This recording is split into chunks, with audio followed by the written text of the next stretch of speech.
I haven't done any coaching programs. I haven't been in sales mastery. I haven't been in the core. I think what really inspired the way that I work is from being in wholesale. So getting to be in wholesale and working with, hundreds of different mortgage advisors or loan officers and seeing what I liked and didn't like. And then just once I decided to do it myself, I think that what most of the way I work came from what I didn't like. I didn't like how salesy it was. I didn't like the lack of ownership. I didn't like how they would blame someone else, me being one of those people to blame as a wholesale rep. It's not my fault. It's the bank's fault. It's this person's fault. And I just was like, I think people deserve a better experience than this. They deserve transparency. They deserve ownership. If I make a mistake, I'm the first to say so. If I don't make a mistake, I'm kind of the first to say so, because it's my fault. So I think 15 years of wholesale is really what got me to work the way I work. Okay. All right. And so that's an informed opinion now, where it's like, and I remember that you talked about that. Actually, I think when I met you, you talked about it, is right. You were in wholesale and you're like, man, all these people, if they just did some of the things I'm telling them to do, they would. So I'm just going to do it myself. Right. Yep. And that was how many years ago that you made that pivot? So 2017. So 2017 was my first year as an originator, and I became an originator because I truly went broke working for loan officers, because I would pour my heart and soul into them, showing them different ideas, showing them different ways to create transparency, to create a great client experience. But if they didn't do the work, I didn't make any money. And I just got really frustrated and kind of fed up at some point. And I was just like, you know what, if you want it done right, do it yourself.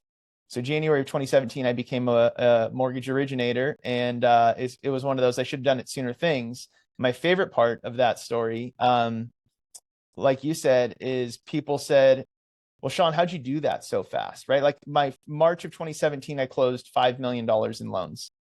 And everyone's like, how'd you do it so fast? I'm like, I just did what I've been telling you guys to do, and that's really where it came from. And so 2017, first year in the business, you did how much in volume? I did 35 million year one as an originator. Yeah, 35 million. And last year, did I remember hearing you on Mortgage Coach that it was 180 million? Not 180. I think it was like 108. 108. Okay. No, so I wish I did 180 last year. That's this year's goal. That's a this year goal for sure. It actually is a this year goal. Okay. All right. So let's back up to actually like some of those relationships. Okay. I'm going to do this kind of live, even though it's not totally foolproof when you look people up and you look up their production. And we know that the recruiters are doing that all the time, right, guys? Mm-hmm, mm-hmm. But I want to get this right. You have been working with that. What's the Keller Williams office again called? So I don't really work with the whole office. I work with a team within the office. So I think it's Keller Williams Tri-Valley. Tri-Valley, that's what it is. Okay. So when I pull this up and I see that, yeah, you're working with a number of these agents, Andrea Pearl, Katrina Nielsen. I think you mentioned it was Natalie Swanson. Is that the person? Yep. Okay. Yeah. So Natalie's the team lead. Yeah. I mean, I think that, I guess I'll first, before we jump into the story, because this was a great story. Jonathan Roach, who's one of the coaches that I met through NEO and just through those conferences, I've heard him talk about, the whole idea of you need to be, opportunity meets preparation. And you could be like, if you're walking into the grocery store and you're like disheveled, right? You're not like shaved or clean shaven. You're not, you're in flip flops, like you didn't do your hair, like you're not on point. And as you're walking into the grocery store, that one builder, right? The guy who owns that entire builder, opportunity, he walks right by you and you have that opportunity to like say something to him, right? So opportunities can come up at any moment. It's like, so are you ready? Like, are you ready for that opportunity that literally is right in front of you right now to connect with somebody?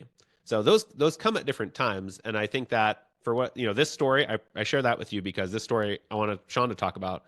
We're going to talk about a real estate agent and team, but it very well could be, a financial planning firm, a relocation firm. It could be, well, actually, I know some of the agents here in Ohio and other places who have their relationships with these, with like Ohio State, right? Or Ohio Health. And they have these doctors, these physicians that are coming into town. So opportunity can strike at any point. So I asked you this, and I think we basically could have recorded that call as well, but let's rehash that. So I asked you, well, how did you start working with Andrea? Mhm. And you told me the story of Natalie. So let's go back to that transaction that you'd mentioned. Yeah. So, well, the first thing I'll say is, just for the real estate agents here. So, Andrea, is that who's showing the most units for me? Is with Andrea? Yeah, she shows 6, Andrew Pearl. Okay. And it So, might not be all under the same person. So that's what well, last year was her first year, like as a oh, wow. full-time real estate agent, right? And so I say that because it's the time in the business doesn't matter, like how you work on your business matters. And they have a great team. So, Andrea, Katrina, Natalie, are all one. They're the same team. It's the Swanson team.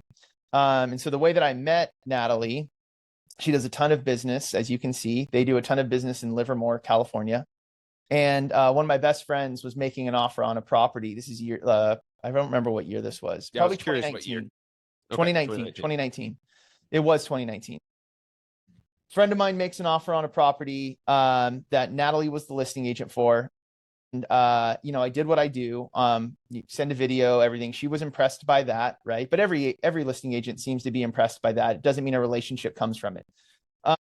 So there was another offer on the property as well, and it was Natalie's daughter.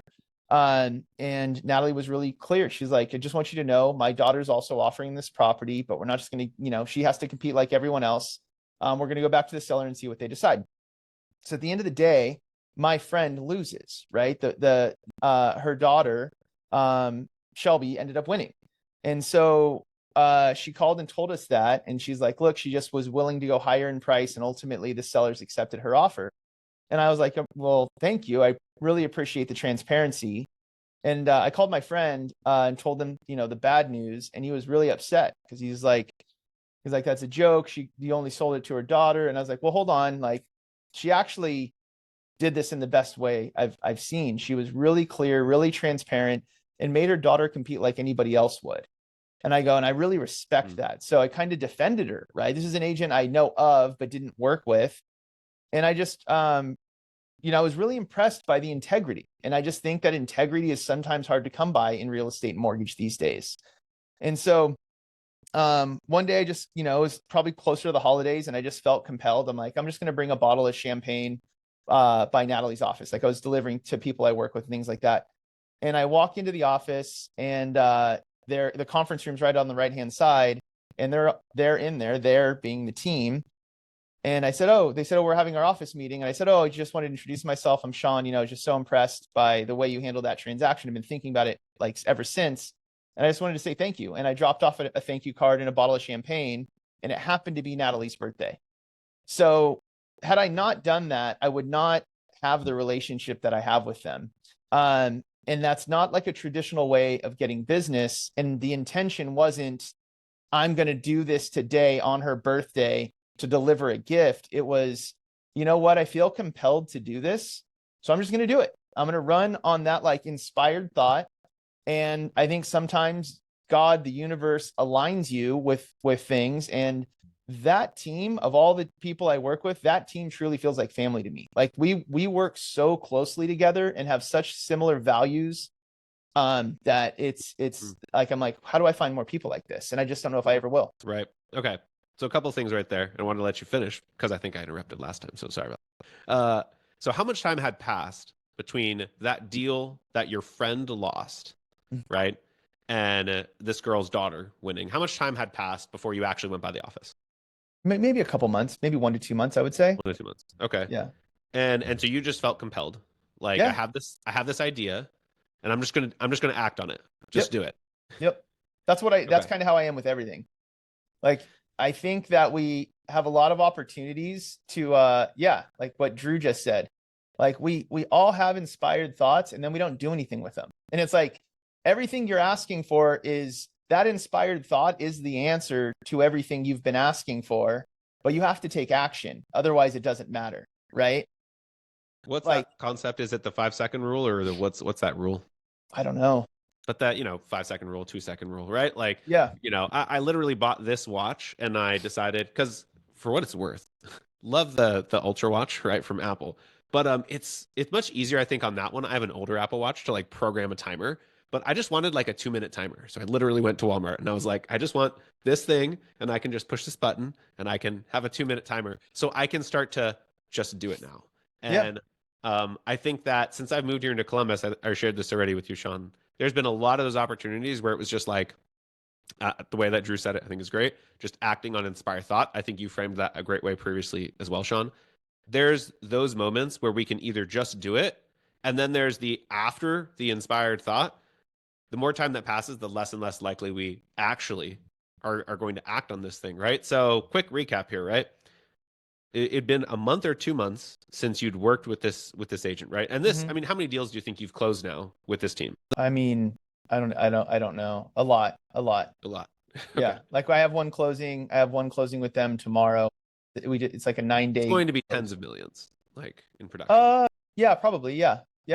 So, I mean, again, think of this, guys. It could be an investor, right? It could be, this was actually, it's technically, I'll be vulnerable for a second. I'm still trying to work one opportunity, which is Grove City Fire. So I live in a city called Grove City, and I was at the area tour for Grove City, and the chief of police, they'd, asked the chief of police to come, or sorry, fire chief and his right hand to come and just present a little bit about, the city, like whatever, right? It's an area tour. It's a caravan, right? That's what they do. Afterward, like actually during, because for some reason, these people just, after they finish their part, they just start to walk out. And I was like, nope. I'm all like, I got up and I walked after him and I was like, Chief Randy, that was awesome. I've actually, it was really engaging. Like they had whiteboards and they like made it a contest. And I thought it was actually serious. Like I'm new. I just moved here, a year ago. And one of the things that I've done in the past is like, had this like a corporate affinity partnership. Can you see me okay? I just got this thing popping up. It says internet unstable. It froze for a sec, but we're good now. Okay. I just asked him, what does your department do like with HR, or what do you guys do like for new firefighters or current firefighters, like to just help them with, financial literacy or coaching or other areas? And he's like, that's a really good question. He's like, honestly, I'll have to pass you off to like our director of HR. Her name's Nikki. And, I don't know, that honestly sounds like, explain to me more. He asked me a question, we talked about it, and he was like, that really is something that we probably should do for the new guys coming in. They finally get their bump in pay, and they have the opportunity to buy homes or do other things. Like, so I was a little bold and I asked him like, what's her name? Like, would you mind like, facilitating? Is it okay if I mention to her like that we had this conversation? So I'm still having conversations with her. December, I met one of the firefighters in the department who's friends with the HR girl, and I'm going to continue this opportunity. But yeah, there's going to be those moments where you can act on it and do something or just sit on your hands. And, I think that opportunity strikes randomly. Are you ready, right? Like, have you been, and you don't have to do it perfectly, right? How many times have you done this in the past, Sean? And it's so I always act on, I was going to say, it's not like acting on inspired thought equals 100% success. There's been lots of times I've acted on inspired thought and it didn't go the way I wanted it to, but the action, I think, is what matters. And if you don't act on it, you'll never know the answer, right? So I don't think it's like inspired thought equals success. But it's a habit. You just, it's like you have the to muscle do it, that you're starting to work out, and it becomes easier, and maybe you do it more. Yeah, I think anything is easy to do, easier not to do, right? Everything. And nothing good happens in your comfort zone. Like, not like that might be one of my favorite quotes. Alex Honnold said that when he climbed in that film where he climbed El Capitan out, like free solo, right? Wow. He said, nothing good in the world happened when somebody was happy and cozy. Like, nothing happens. If you're happy and cozy, then nothing's happening, right? And I've heard that, different versions of that from a lot of the people that are kind of, inspirational in my life. But like the challenge is what creates the happiness. If you don't have challenges to overcome, you don't really have anything. So you'd have to act on those emotions. Like there's one time, I was, doing my morning routine, meditate for 10 minutes. And I was working on my keynote for Momentum Builder, actually. And I was laying there, like doing my, meditation. And I couldn't stop thinking about the presentation I wanted to do. And I was like, man, I can't wait to be done with this meditation, because then I can go. And I'm like, wait, dude, you're going through the motions. You're having inspired thought right now, and you're choosing to put it off because you want to check this box on your morning routine, because that's what you're supposed to do. And I was like, this is dumb. And I just got up and I went and worked on my presentation when I had that inspired thought. Like, why would I put that off? Like, the thing you're meditating for right now is happening, and you're like, okay, I'm going to check this box and then I'll go do it. No, just go do it. It's like that story. It's a made up story, right? About the guy who's on the roof and there's the flood, and then he's praying to God, save me, and they send a boat, right? Like, hey, jump in. No, God will save me. They send a SWAT team or whatever with their big truck. Okay, come on. No, God will save me. The helicopter, and then he drowns.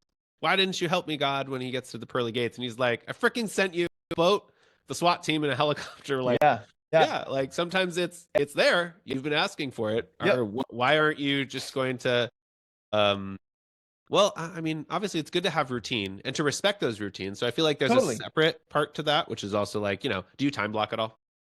That's all I do is time block. That's all you live by time block. Okay. You're one of those oh, that's right. Are you a zero inbox person? Try to be. So I haven't been very successful with it recently. I know Drew's here, and Drew is a zero inbox person. And so I try to be. God bless you. It's God hard bless right us. now. When the busier you get, the harder the zero inbox becomes. But that's my goal every day. Okay, but respect the time blocks. Okay. So I guess I just want to maybe quickly pivot to the chat and ask you guys, like, because if you feel compelled and you want to put something in the chat, like, what's an opportunity that came up recently or not too long ago where you could act on that? That's something that it's already crossed your path, right? Or it's coming up. And actually, I'll give you another random opportunity today.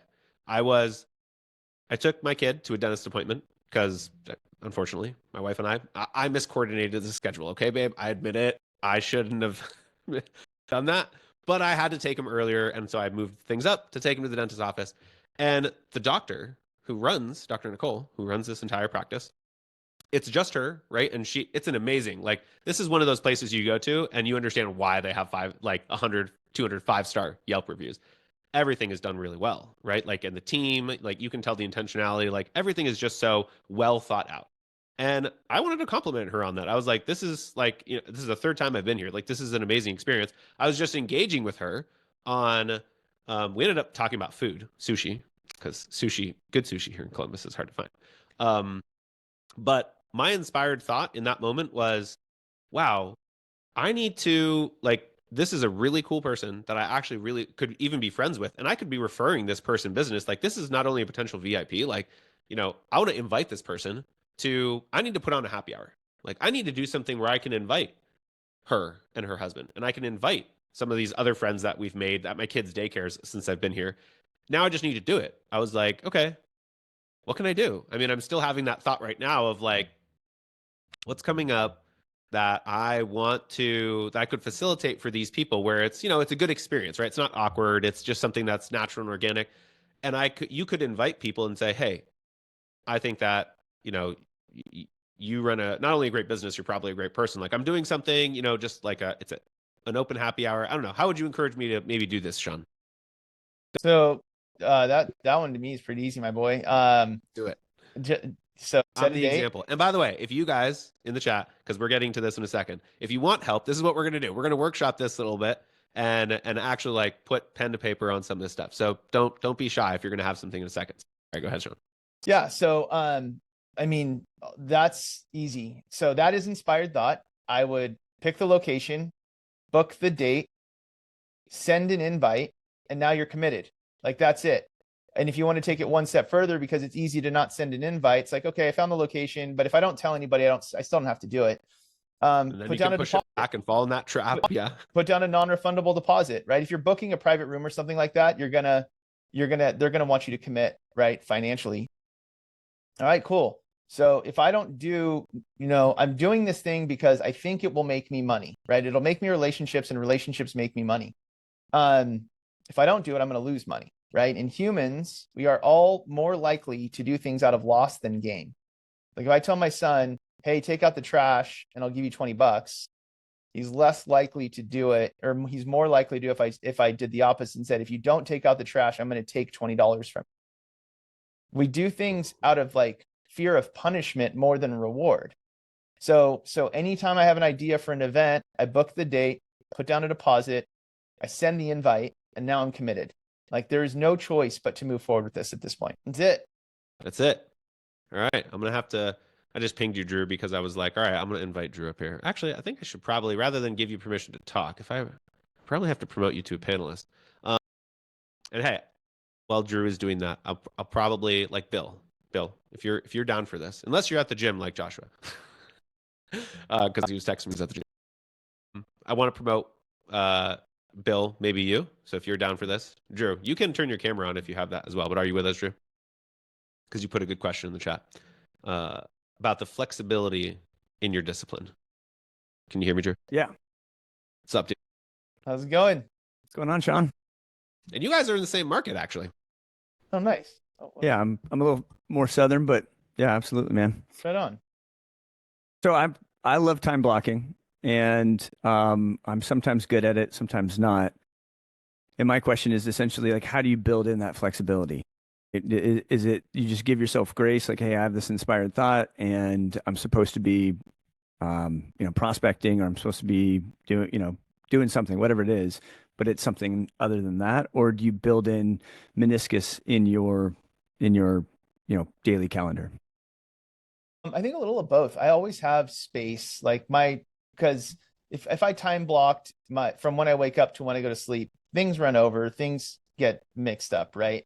So I always have empty space that isn't time blocked, which I guess I'm time blocking empty space in a roundabout way.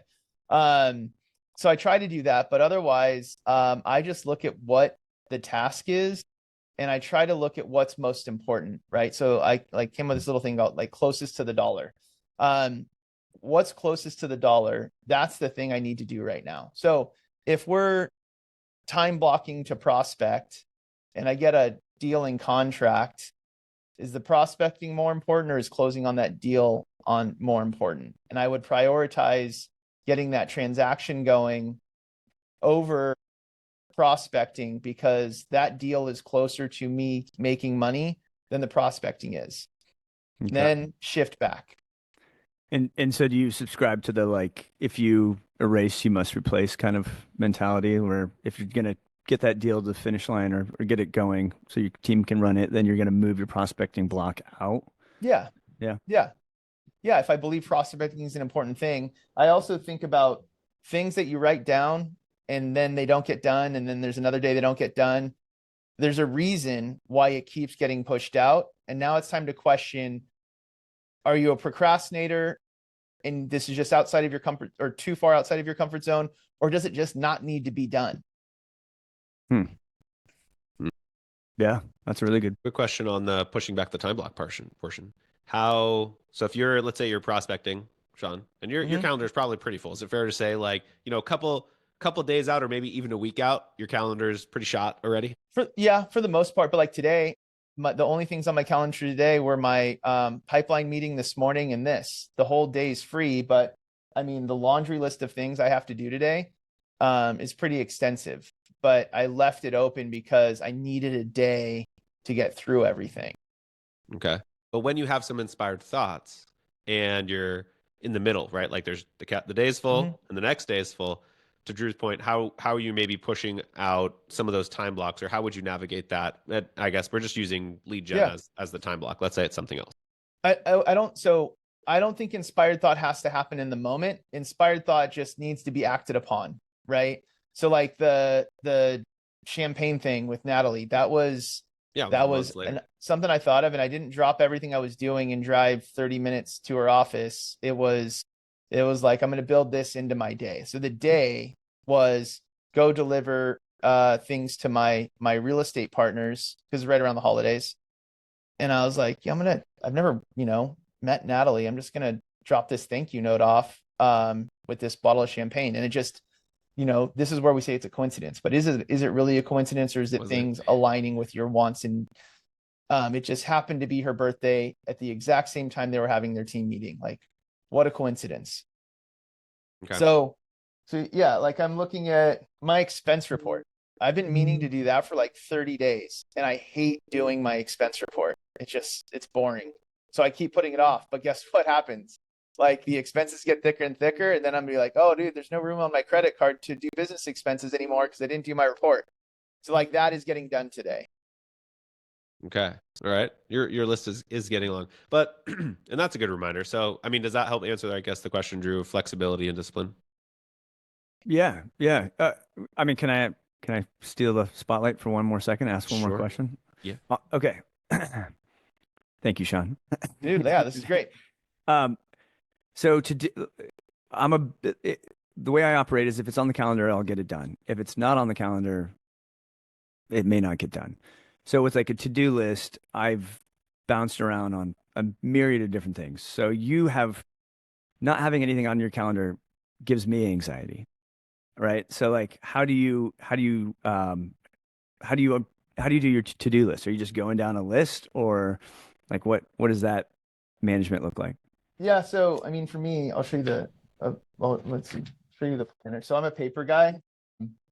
So this is the planner I use. It has a big task list and then 30-minute time blocks. So every day I write down what like could have inspired thought, whatever needs to get done gets put here. And then I go, okay, these are all the things I need to do. What time am I going to do those things? So there's an empty calendar doesn't mean I can go screw around today. It's all these things get done. I'm just looking at, okay, like these 3 people I'll call after Thomas's podcast. This expense report will get done at 2 p.m. This meeting will happen at 12:30. I just make time. I have to send out an invitation to the event I have in Newport. That will happen this afternoon around 3. Like, but it has to happen today. So I'm just like you, like if it's these things, I guess for me, if they're on the task list, they're on the calendar. It may not be lined up perfectly just yet, but these things have to get done. And then the things that don't get done, I look at and go, why didn't you do it? And does it need to actually be done? Understood. I mean, I'll avoid that because that maybe, I don't know, there's probably plenty of videos on YouTube about like task management, even though I've struggled with it. Like the whole digital, like, have you ever kept it digitally, Sean, as well? I do. So I have kind of a duplicate. So I have my calendar in Outlook. But I have to see it, and I don't track as well digitally. Like I have to have it in front of me. And I found that writing, my memory works better when I physically write than like type. So I just have it as a duplicate in paper and on digital, but I don't have my task list like written out.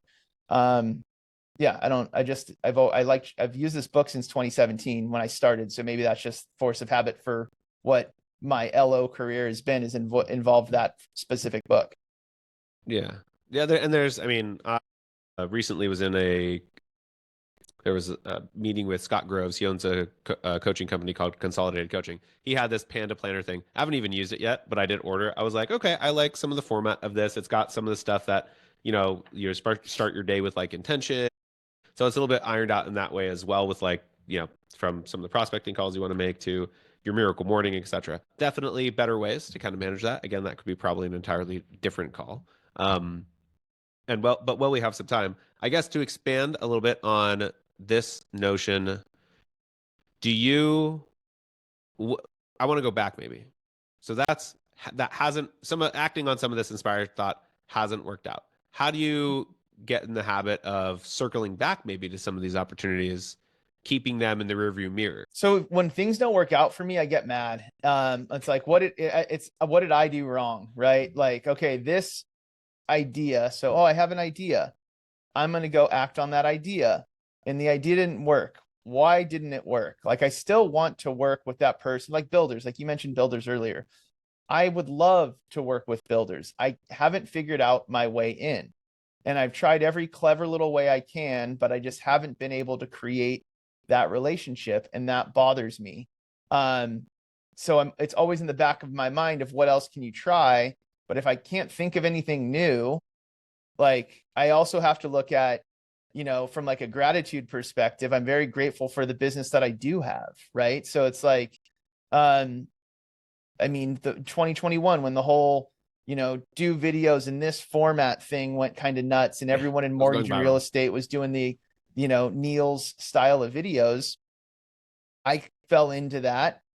And I was comparing myself to others. I'm like, how come this guy's video has all these views and he has all these followers? How come nobody likes my stuff?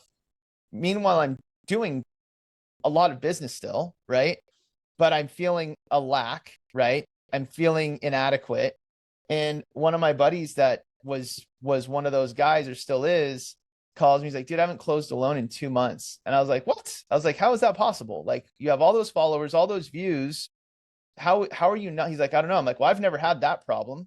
Right. And I hung up and I went, dude, whose race are you running? Right. And I went, wait, like, Sean, where does your business come from? And I hung up on that call and kind of started writing it down. And I was like, if I Pareto principle this, the way that I've gotten all of my business is from realtor referrals. And the way that I found those realtors was either by making videos on my own terms, because I've made videos since 2010, or doing in-person presentations, or like one-to-manys, like Zooms, like realtor marketing presentations. Like, dude, run your own race. Just keep doing those two things, but do them more. And who cares if you have 1 million views or not, because those views aren't turning into closed loans. So what's the point?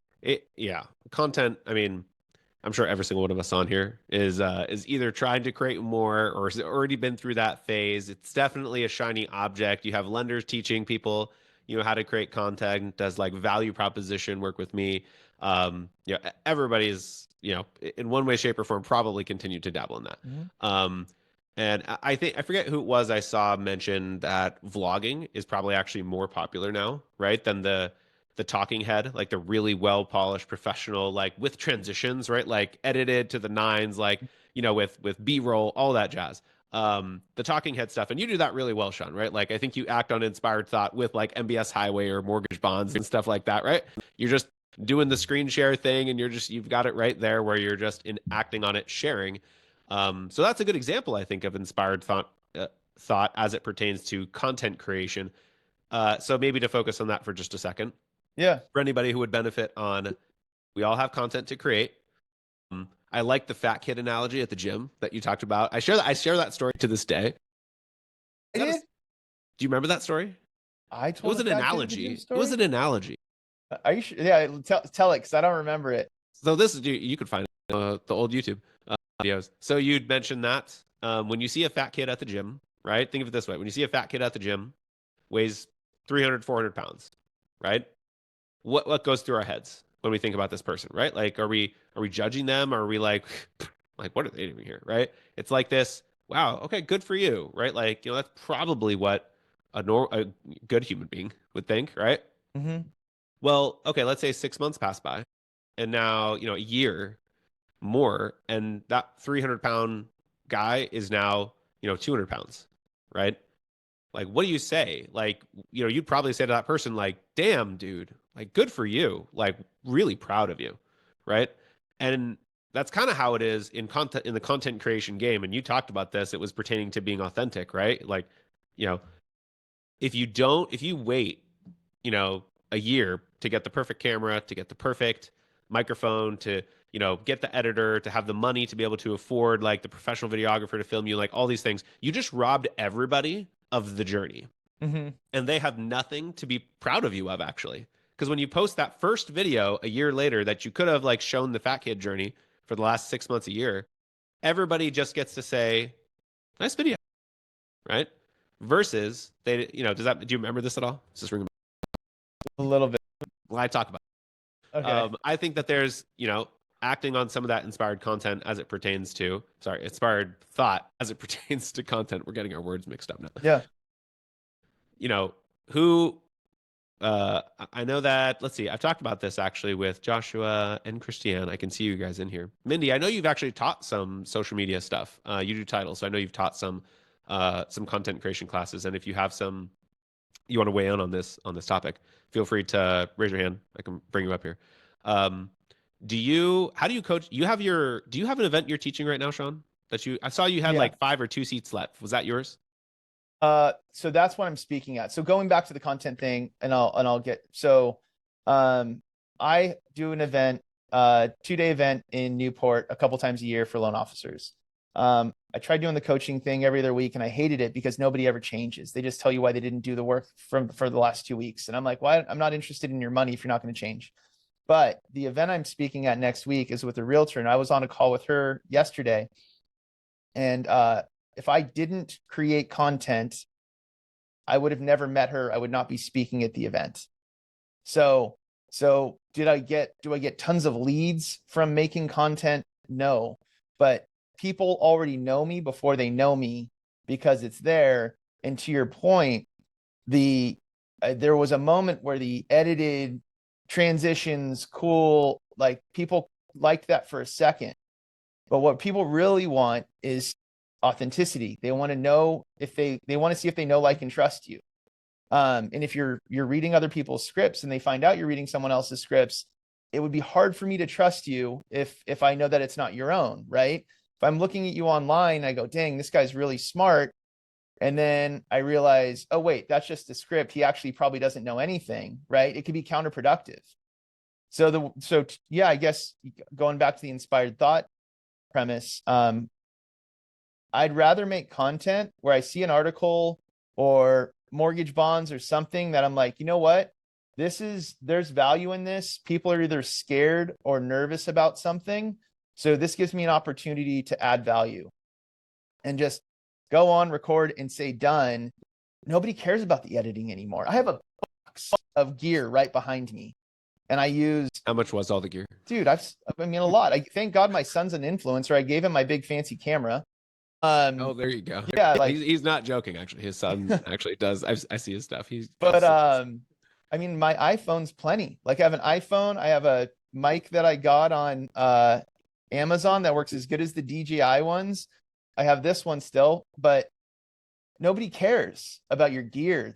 They care about, are you good at what you do or not, and can you help me? I have something here, I guess, along this line of content we'll get to in a second. But Mindy, you came up. I know that you're in title insurance. You've done some classes and taught some stuff for real estate agents and lenders as well. So want to give you. Are you able to unmute, Mindy? I'll give you a second. Mindy, are you not with us? Oh, there you go. There we go. Okay, so sorry about that. I'm trying. You're good. You're good. That's always how it is. Go ahead. It does, and it's silly.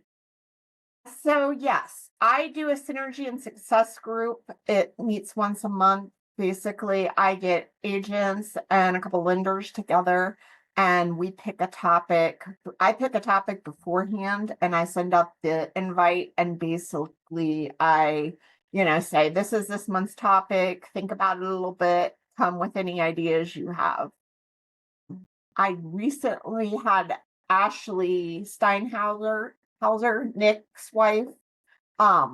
He's the lender that did the Rebel event. And basically I had her in, and she talked specifically towards social media. I do have a CE that I have been what are they called? Licensed to teach here in Ohio. I feel like at this point with AI and everything else going on, I don't feel like I am the perfect person to talk anymore. I feel like it's moving so fast and everything that I'm like, okay, let's, polish up my tools and get back out there. But basically, yeah, I love talking with people. I love trying to, inspire my agents and, coming together and finding different ways to up their real estate game. And so that's like a combination of the tools and some of the strategy as well. Like I think you said topics. We've done everything. I mean, we've done so many different topics. We've done different loan products. We've done different, if you want to, I would call it, I do it around the holidays. And basically what I do is I talk to them. It's usually in the fall. And I talk to them about, well, the holidays are coming. You want to gift people. Yeah. I give them some ideas of different gifts to, send out to their people, even the links to where to buy them on Amazon. I then as well get photographers' information together, basically, and have a holiday photo shoot if they want. I try to do that and have all that information available as well as how much it costs. And so I package that all together in a nice little handout, and we go through and we talk about our pain points for, staying top of mind, as well as here are some ideas, and just organically have that conversation. Okay.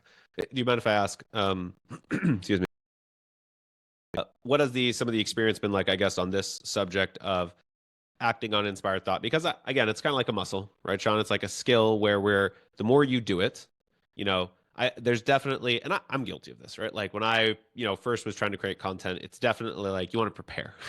Like you want to try and prepare and just know like as much of what you're going to even say as possible. What has that journey been like for some of the people you've participated with in your group, and the journey, the experience they've gone with to getting to a place where they can just more naturally, organically create some of the content versus, I think, you've done a really good job of like feeding it to them on a silver spoon. Like, okay, let's get your feet wet. Let's go. What has that journey been like? Have you felt like any of them have grown? I brought in the one time a videographer, and basically there at that meeting, we did little impromptu videos. So they maybe talked about, the neighborhoods they were wanting to farm. Yeah. I mean, we sat down and basically said, okay, what points do you want to speak about? Let's write them down big on this piece of paper and, stand behind the And then video. you made the videos as a group or individually? Individually. Okay. They did it.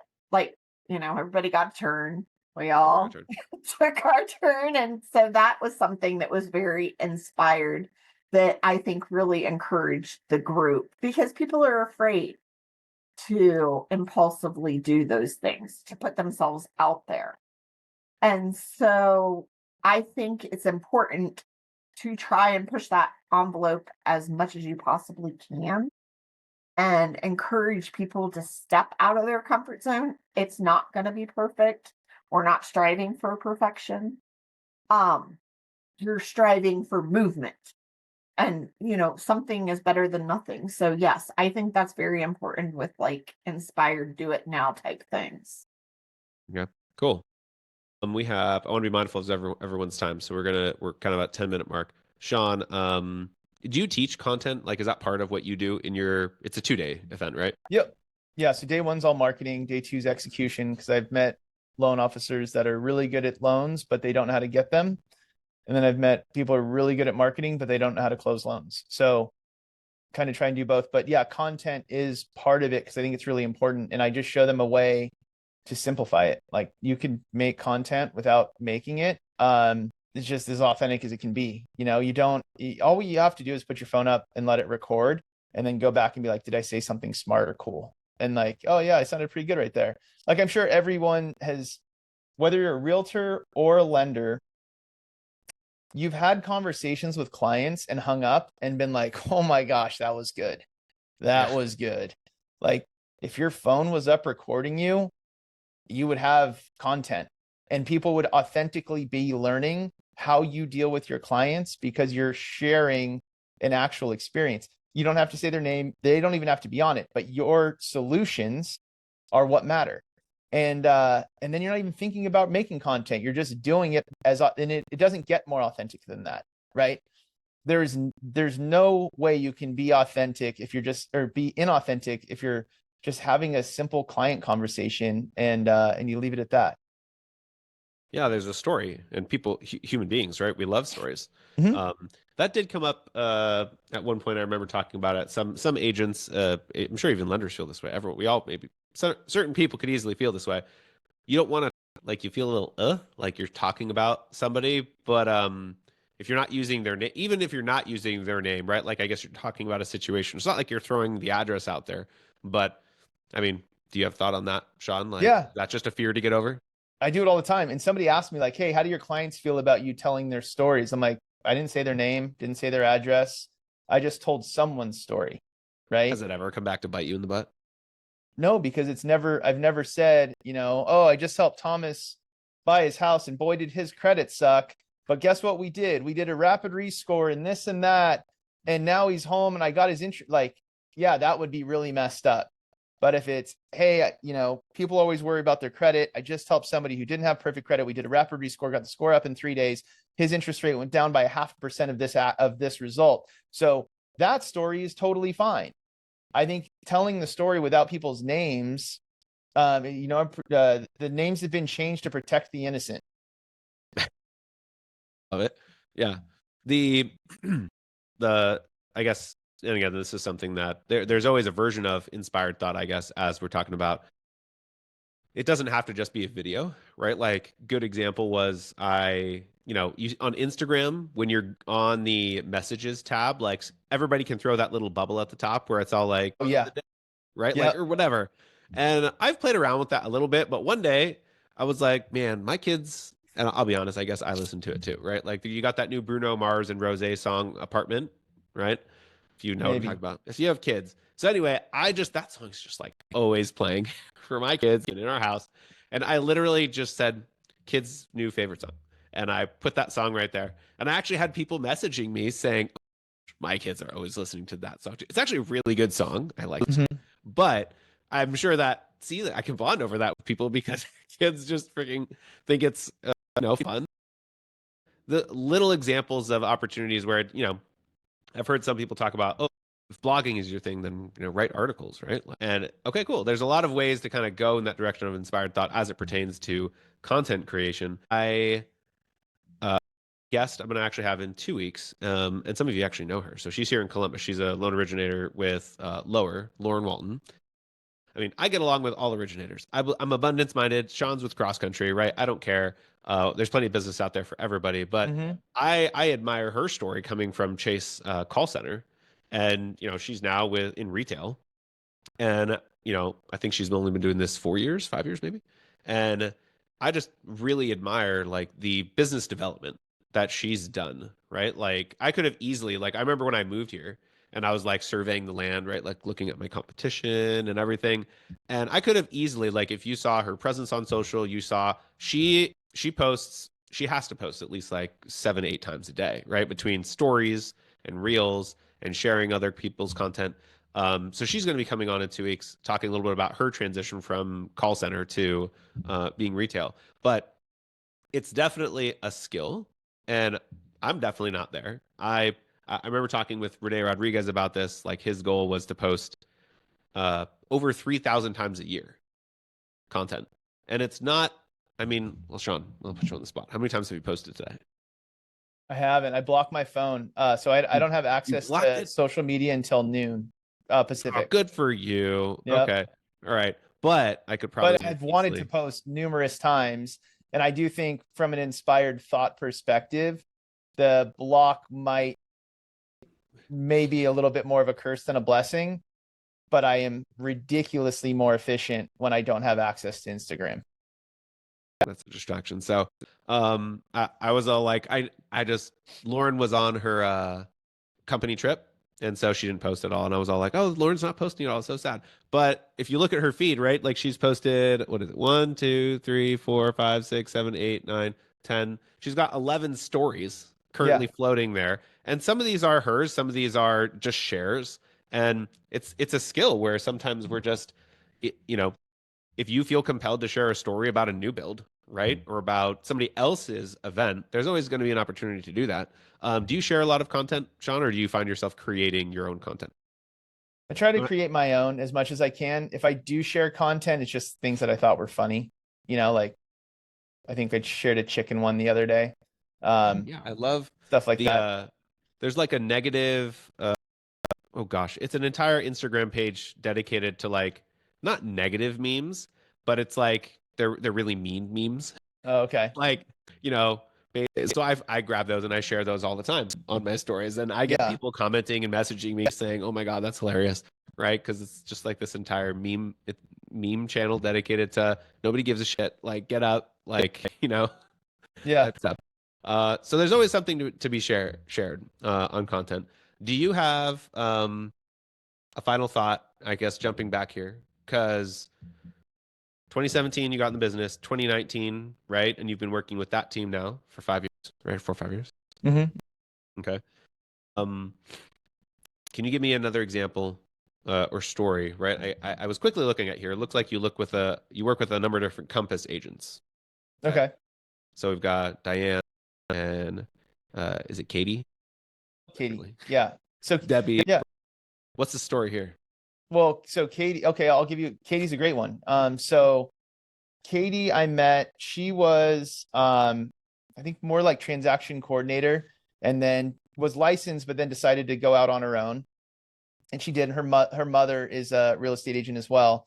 But Katie's husband, Ryan, they have like a 2-year-old daughter, and he posted a picture of her in one of those baby backpacks. And he's like, hey, who wants to start the East Bay Toddler Ruck Club, EBTRC, as a joke, right? No, you would totally do this. Yeah. And I go, so I go, dude, that is a brilliant idea. You need to start that because you're meeting people that are of the same age group, same phase of life in the area that you work and live, and you have their attention for 2 hours, however long you go hiking, right? I was like, you need to make East Bay Toddler Ruck Club a thing, and I need to make the landing page for you. So I said, send me a photo of you and your daughter. So I made the landing page. We had 7 people out for the first one last month. The next one's on March 29th. Wow. There's 30 people registered for it. Whoa. That's inspired thought. Like, hey, this dude, you're onto something here. People don't want to just work with great real estate agents. They want to work with people they can relate to and that have commonality, right? Like the Bruno Mars song, same concept. Like, hey, people, I'm connecting with people over this commonality of my kids won't stop listening to that song either.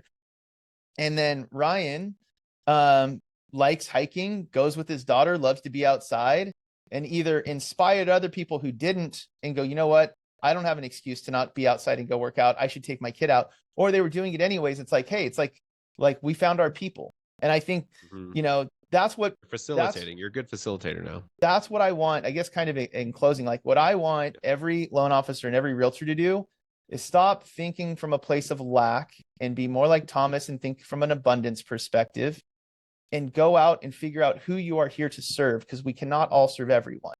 And then whoever you figure out is your people, that is who you market to. If other people want your help outside of that, absolutely help anyone and everyone, but you can't market to everybody. So go find your people.